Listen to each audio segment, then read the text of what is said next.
Okay, so here we have Ian Rogers, the CXO of Ledger, and then he's going to help us answer a lot of the questions that you guys have. Ian, nice to meet you. Nice to meet you, man. Welcome to Paris. Bienvenue à Paris.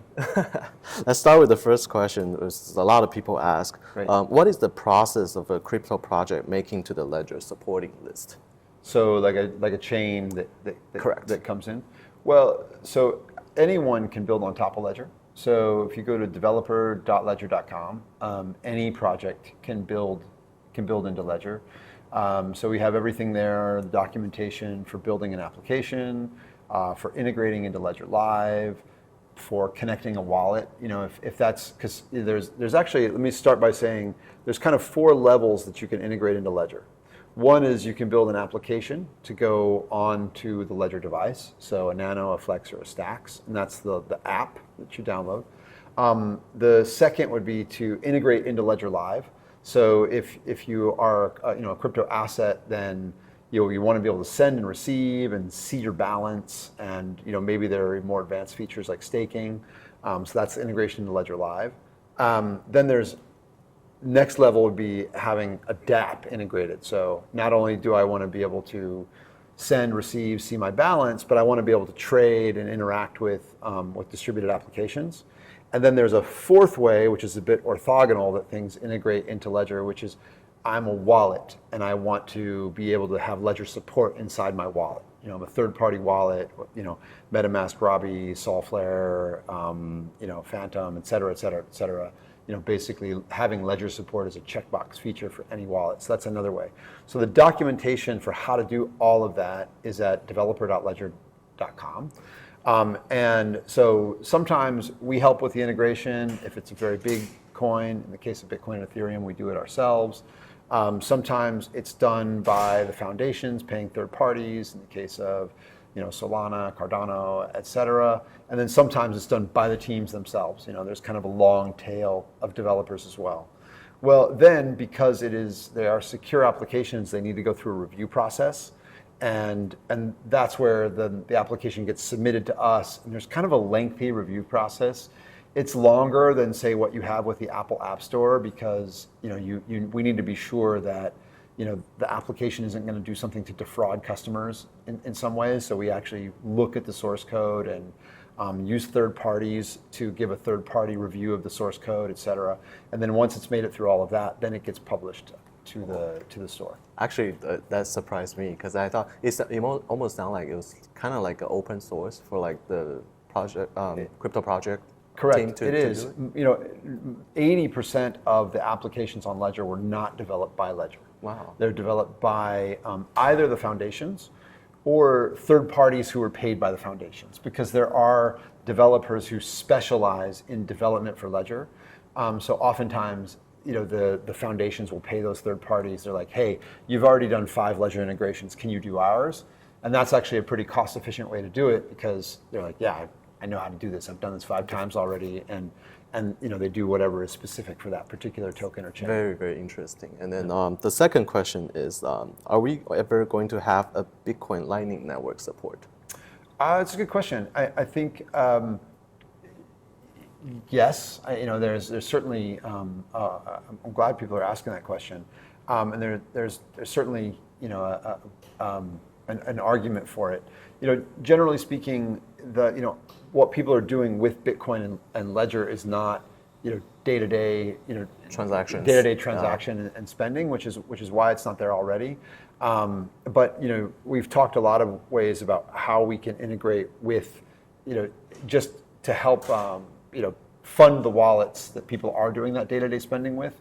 Adding payments with Lightning directly to Ledger Live is not something that we've prioritized so far, but we're gigantic Bitcoin fans, and anything that we can do to help Bitcoin evolve is on our agenda. We also, for us, we just sort of see a big sky. There's in the world of Bitcoin, you don't need one solution. It's okay to have here's the solution I use for payments, and here's the solution that I use for my to store my wealth. Also for us, we do have a credit card, which is something that we've prioritized because what we see is that's where the spending is. We see lots of transactions on the Ledger card. It's been hugely successful in the countries where it's not available in the United States yet, right? It is not. I actually have a U.S. card, but that's because I'm testing. Right. But no, it's been primarily U.K. And many other places in Europe, but not everywhere in Europe. And we're now rolling out in France, here in France. And UK has been tricky because it's been pretty tough for banks to do crypto things in the US. So, like I said, I have a test card. It is something that we're pushing. But point is that for payments, that's a great application. It's literally tap and pay. I've got it in Apple Pay I have an Android phone, but I've got it in my wallet on my phone, so it's just tap and pay. So again, if you look at like what is Ledger Live great at? Well, it's great at securely storing all of your crypto. We've added the credit card because now you can pay anywhere in the world with crypto, with Ledger very easily. And then Lightning is, I think, somewhere in the middle. I think I have actually went over the news that Ledgers are having their own credit cards, but then obviously not, because I'm from the United States, so it's not available to me yet. Yep. And then most of my viewers are from Asia, I guess. Exactly. But then we definitely cannot wait for the products. Cool. I'm glad to hear that. It's and also we're trying to improve the product. It's the only, our credit card is, it's a great, you get 1% Bitcoin kind of cash back. Wow. Yeah. So it's a I'll really be using it all the time then. It's really a great product. And we're trying to make that. We have some things on the roadmap to make that product even better. We do that with a partner called Banks, BANXX. They're also the ones that are behind the MetaMask card and some of the other cards in the market. So they're we do that with exciting with third party. Okay, so the question is there any possibility in the future that people can see the amount of cryptos they have on their Stax or Flex?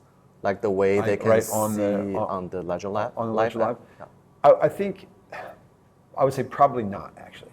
Now, we definitely want to have the devices do more and more, but part of the value of the devices is that they are offline. Right? So the question is, you want to see your balances, but okay, well, how up to date do you want those balances to be?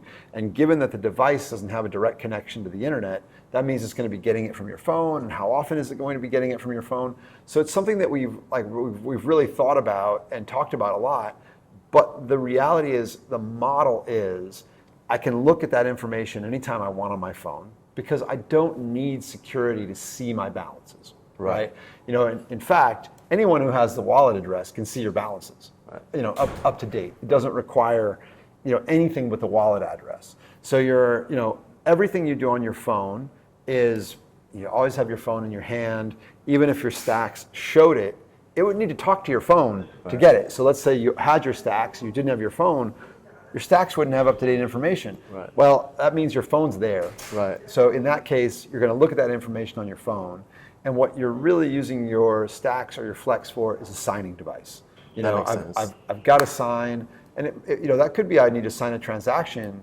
That also might be I need to log into Instagram, right? Remember that Stax and Flex now have NFC and passkeys, so they're actually a better login device. For anything that you need to do which requires security that your phone can't provide, that's when you really want your Stax or your Flex, or your Stax or your Flex. And really to see your balances, you don't need any security to do that. At the end of the day, I think security is always like the top priority for that. And I think for us, we imagine a day when you have a Ledger, which is effectively a more secure phone, right? That's I think where things go. And at that time, absolutely, you'll be able to see your balances, et cetera. But today, your Ledger is a signing device. Okay. So the next question is the question that was asked the most. So are we going to have a Chinese interface for Flex and Stax? That's a great question. Did you ask Guillaume? Oh, I didn't. Because I actually don't know the answer. We'll find out for you today, though. Okay, sounds good. I know the people that will have the answer. It's Guillaume and Jean-François, and a lot of people. Because all my viewers are Chinese people, and let's go bum rush Guillaume and go. Guillaume, we got one more question for you. Okay, so The next question is there going to have like some kind of biometrics unlocks, like fingerprints or like even like the eyeball thing that the iPhone uses in the futures? Yeah, so here's what I'll say. Like when you talk to Charles this afternoon, you should ask that question as well. Okay. I'll quote Charles. He has one of my favorite quotes, which is, biometrics is something interesting, but biometrics are not passwords. Okay. Passwords are secrets which can be rotated.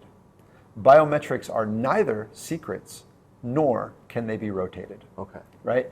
And so from our perspective, biometrics are not as secure as PIN codes. I do agree on that. And so we have looked, and in fact, in our last hackathon, we do these internal hackathons. Someone built biometrics into Ledger. They used a piece of biometric hardware. They used it to log into Ledger. And from our perspective, that would be a great secondary login, right? So let's say I'd put in my PIN code, and I put in my PIN code less than an hour ago, and now, but my Stax went to sleep. I can wake it up with my thumbprint. You know what I mean? So it's almost like adding an extra layer of security. Yeah, exactly. Or having a little bit of lesser security to provide convenience, but we would never want it to be the case that you could, get your Stax out of the closet and log into it with your thumbprint. Okay. We wouldn't do that. That's not as secure as Ledger needs to be. Again, I put my PIN code in an hour ago. I don't want to put it, and I'm doing a bunch of DeFi transactions, and I don't want to, put my PIN code in, every 5 minutes when it falls asleep. Okay, maybe that could be done, with biometrics. So from our perspective, it's interesting. It's lesser security than a PIN code, but it could potentially have a use in the future. Sounds good. And then the second part of the question, I think you answered it sort of. A lot of people ask about the NFC capabilities. So we do know that the Flex and the Stax both have it. Yep. But then is that feature being implemented already, or? Yes, it's a great question. The primary use of NFC today is passkeys. Okay. Right. So right now you can use your Stax or Flex as your two-factor authentication or your passkey. So, your Google account asking for a second factor. Very soon we'll support resident keys, which means that basically any application that supports passkeys, you can log in with your Stax or Flex. Oh, wow. Super cool feature because, I don't know about you, but I use Google Authenticator for lots of I do that two-factor things. Yeah. I try to never use my phone number as 2FA. I do use Google Authenticator. Right now, I'm moving everything to my Stax actually, and it's just so convenient. It's one of these, think about. We all agree that password security is just a nightmare, right? For every human being on the planet, there's 5.3 billion people on the internet. And I would say for every one of those people, there's only two choices. You either have really poor password hygiene, using the same password all over the place, or if you have good password hygiene, then you're probably opening an app like 1Password several times a day. You're using an app like Google Authenticator. It's not very convenient. Yeah. You go, you log in. For me, like the process of even logging into Amazon is, okay, email address, I know. Password, 1Password. Okay, now you need your OTP. You go to Google Authenticator, scroll through this huge list, find the right one. It's a lot of troubles. Type it in. Okay, now I'm logged in, and then you want to stay logged in which is not great security, right? To stay logged in, but you want to because, like, God, please don't make me do that every day, right? This is just the reality of being online today, and it's one of the rare cases where you could actually be more secure and have more convenience. Right. Usually there's a trade-off between security and convenience, right? But in this case, it's like, okay, I want to log into Google, okay, PIN code on Stax, NFC against the back of my phone, I'm logged in. And that was more secure than any of the other options and more convenient. So that's the primary use of NFC on Stax and Flex today. Okay, so great answers. Like I personally gained a lot of information and knowledge. Cool. With those answers. The next question will be the Ledger S Plus. Is it going to have like USB-C support in the future? A lot of people ask they cannot use their Ledger S Plus on their phone Right. Is that going to be supported in the future, or is it in the roadmap? No, I think for the Nano S Plus, it's really, look, it's an $80 product. And the great thing about the S Plus is, anyone can walk into a Best Buy store or similar, right? Amazon, Ledger.com, and for $80, you have the world's best security. You also, though, you don't have a battery, you don't have Bluetooth, and that's, that's more of a feature than a bug, right, in a way. Like, it's meant to be simple. There aren't batteries to wear out. There's what I mean. Like, right, it's a pretty resilient piece of piece of plastic. Security hardware. Yeah, piece of plastic and silicon. It's available to anybody, but yeah, you need to connect it with a cable. As a result, okay. And you can connect it with a cable to an iPhone or an Android phone. Android phone is quite simple, USB-C to USB-C. iPhone, generally, you need the little adapter to do it. On your computer, it's obviously super easy because you just connect it, right, USB-C. But the point of the Nano S Plus is to be cheap and to be simple. And if you want, Bluetooth, bigger screen, NFC, in the case of Stax, wireless charging, all of these things, then I guess we have a solution. Yeah, then you pony up for the bigger device. Okay, sounds good. But to me, also, I think it's worth saying that I think having the S Plus is just great. Like, I think for anyone, also, here's the thing that's unique about a Ledger device versus a cell phone is, a cell phone, you wouldn't buy a cell phone and then buy 3 cheaper cell phones to have backups. Right. But it's actually good OPSEC or operational security to do that. I mean, for me, I have my Stax as my everyday device. I have multiple Stax because I have one that I would never leave the house with, right? And for that one, I actually have 3 Nano S Plus as backups in 3 separate physical locations. Right, so just for your audience who hasn't set up their lives that way, look, if you've got a bag of Bitcoin and other crypto that that you want to be sure you never lose access to, well, I mean, there's a number of things you need to do from an operational security perspective, right? I mean, it's worth saying, don't write your 24 words down anywhere digitally. That somebody who hacks into your Google account or whatever could find it. It shouldn't be in Google Keep or Apple Notes or any of those things. Please make sure that's not the case. Put it on Steel, something like CryptoTag, CryptoSteel, one of these type of products. Put those in a very safe place. Don't put them in your house or your apartment, right? You come into my house or my apartment, you will not find 24 words. It's not there to be found, right? I made sure from an operational security perspective that is the case. Additionally, I take those 24 words and I set up multiple backup devices, right? And have those, stored in different physical locations. My building burns down, right? I don't want to be in the position that I don't have access, that I'm digging through the rubble looking for a crypto tag, right? Yeah. I want to just know, okay, no problem.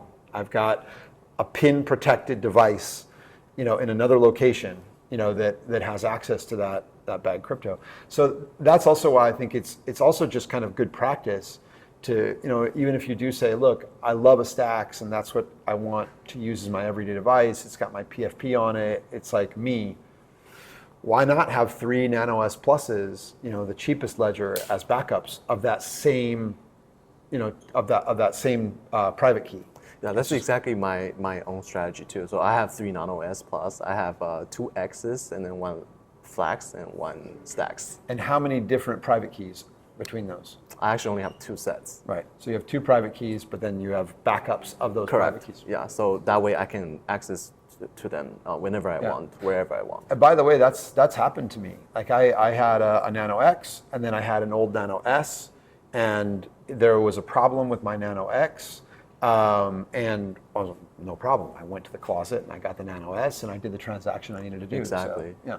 Okay, here's the last question. So a lot of people ask about the shipping time to Asia, whether it's Singapore, Hong Kong, or Taiwan. A lot of people kind of sort of complain about the shipping time it took for them to receive their items, because I live in the United States, so every time I order something, it's arrived within a week. Yeah. Normally it's 3 to 4 business days, yeah. So it's fairly quickly. But a lot of my audience, they ask about the shipping time, and then the second part of the question is that is there So according to them, like they want like more efficient customer service because they feel like there's not enough channels for them to reach out. Once they place their order, if they don't receive their order within like 2 weeks, 3 weeks, and then it's very hard for them to follow up. And then the third part of the question is there going to have like a Chinese support team in the futures, or is this something that you guys are planning to do? It's a great question. So first of all, in the evolution of the company, we have a facility here in France, not here in Paris. It's in Vierzon, France, which is about an hour and a half from here by car. We have a factory, small. It is a factory where we make nanos. And also we do all the shipping. So shipping out, reverse logistics, anything that comes back, all happens there. It used to be the case that fully 10% of DHL's output from France was Ledger. Oh wow! Because in 2021, we did such a huge volume, and everything was shipped out of Vierzon, France. Now we have a facility in Memphis, Tennessee, in the U.S. So we ship both out of France and the U.S. for the Americas, which is why now in LA you'd be getting it super fast because if you place an order, it's gonna come right out of Memphis to LA via FedEx or DHL, and it's gonna be super quick. Now, the product to Asia is gonna come out of France, DHL to Asia. Okay. So that's the barrier for us. So we are probably, assuming it's in stock, which everything except Stax is in stock today. We had some like folios and stuff that were out of stock at the beginning of August. So, but anything except Stax that you order today is probably going to ship today, the latest tomorrow. And then the barrier is just going to be how long does it take DHL to get a package from France to wherever you are. That's the only barrier. And so I don't know the answer, and I'm sure it varies by country. For example, a lot of the problems that we have are incoming customs. Like shipping to South America, like Brazil, is a nightmare because the import taxes are really expensive. The import times at customs are really long. And so what we're always trying to do is to try to get better distributors into those areas. So right now, for example, Southeast Asia, we have a great distributor. So there are multiple places in Southeast Asia where you can order from the local retailer. We're shipping wholesale to them, and they're then picking it up. So for us, it's about trying to expand that footprint. Now, I would love to know the specifics, like where are there the biggest problems, because then I could work with my team and see how we could get that done. We manufacture like a large amount of our products today are made in Taiwan. Okay. Actually, so the screens. For Stax, the mother glass is created in Taiwan and then assembled in China, outside of Shanghai, and then the full assembly of a Stax is done in Vietnam. For Flex, those screens come from E-Ink, was based in Taiwan, and then that is all assembled in Vietnam by Foxconn. So we are spending a lot of time in the region, Taiwan, Shanghai, and Vietnam right now, and so happy to help try to make that better. And if there are distributors, and maybe your viewers know of distributors or retailers that we should be working with, in Taiwan or other places, again, Southeast Asia, I think we have a good sense of now. Taiwan maybe less so, but happy to work with my team. Now, your other question was about support. We have a support team in Portland, Oregon, and a support team here in France. You actually walked by them when we were in the cafe downstairs. They're working on French time, and generally in French and English. We've added German support. Chinese, I don't know how we get there, to be honest, like being just who we are. But hopefully, I think that over the past 3 years, our support is night and day better. 3 years ago when I joined the company, 3.5 years ago, we just had a backlog that we couldn't even answer. Like there was no way we were going to get through it. We just didn't have the people. Now we're pretty good. You're never perfect, right? But we're able to answer pretty quickly to people and in a pretty expert way. language support is tougher, as you can imagine. So whether it's time of day or language, those are bigger hills to climb. But I'd love to hear from your users through you, and if there are ways that we could improve. You know, the nice thing about us having this relationship is that you can, you know, ask the question directly. You know, okay, it seems like my viewers are having a hard time getting packages into Taiwan. Okay, I can give you a real answer on that. My people aren't getting, you know, responses in a good time. Well, I can look into those tickets and figure out why not. And if there's a systemic problem, you know, we can fix it. But yeah, so that's gives you a sense of how we do things. You know, we've come a long way. You know, when I look at when I joined the company in 2021, we had a customer care backlog that we literally couldn't get through. There was no hope of answering all those. Like we would basically every 3 days email 5,000 people and go, do you still have a problem? If you do, resubmit a ticket and we'll do our best. You know, now we're able to answer every ticket. Like I said, we have a good support team here, a great support team additionally in Portland, and you know, we're really able to answer people's questions. Now, we're expanding language coverage, but that means in addition to French and English, adding German. It doesn't mean adding, you know, Chinese yet. So we're trending to the right direction. So maybe hopefully one day, you know, we're going to get there. It's getting better. And then in the case of distribution, you know, when I came here, we had a few kind of weird crypto distributors and no one else. Today, in addition to Ledger.com shipping from France and the US, we have Best Buy in the US, we have Boulanger in France, we have Virgin Megastore in the Middle East, we've got great distributors in Southeast Asia, we have MediaMart in Germany, we have JB Hi-Fi, and I apologize, but the other big one in Australia, Office something, I apologize to that company, I don't live in Australia. You know what I mean? So we have a very good and secure you know, distribution pipeline that is much bigger, but you can always do bigger and better. Awesome. Thank you for your time answering all the questions. I think I personally gained a lot of information and education through the conversation with you. Man, thank you for what you do. Thank you. And we should tease that we're going to be in Taiwan in February together. Yes. The Bitcoin is the game, that crypto that's bold, riding the wave, making fortunes untold. But it's time to retire to a new crypto show. Cardano 88, let's dive in for sure. Dollar cost averaging, the strategy we choose, investing smartly, we can't afford to lose. Cold storage is the way, keeping assets safe, locking up our coins in this crypto chase. So remember, my friend, it's not just about games. Mindset is crucial to conquer all pain. Stay strong and focused through market's darkest night. Believe in your dreams and let your success take flight.